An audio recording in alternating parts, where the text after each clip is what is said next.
প্রিয় বাগেরহাটবাসী, আসসালামু আলাইকুম।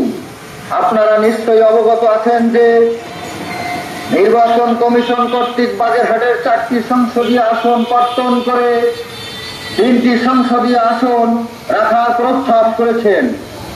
তারই প্রতিবাদে সর্বদলীয় সম্মিলিত কমিটি আগামীকাল 24শে আগস্ট রোজ রবিবার সকাল 8টা থেকে বিকাল 4টা পর্যন্ত হরতাল অবরোধ কর্মসূচি ঘোষণা করেছে।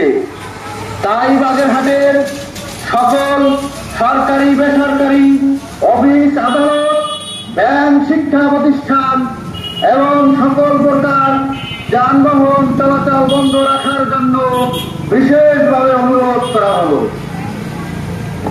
যোগ দিন দলে দলে আগামীকালের অবরোধে, যোগ দিন দলে দলে আগামীকালের হরতালে, যোগ দিন দলে দলে